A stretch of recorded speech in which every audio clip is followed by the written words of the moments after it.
Let's replace the coin cell battery in this Toyota Sienna key fob with a penny. This is a 6-button key fob for a 2004 Toyota Sienna. The battery is a CR2032. At the lower right of the key fob, locate the slot.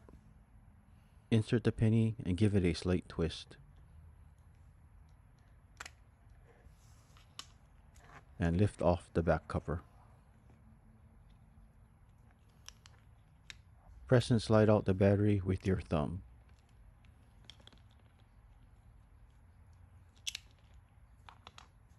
With the positive side facing up, slide in the new battery. Last step, reinstall the back cover and snap it closed.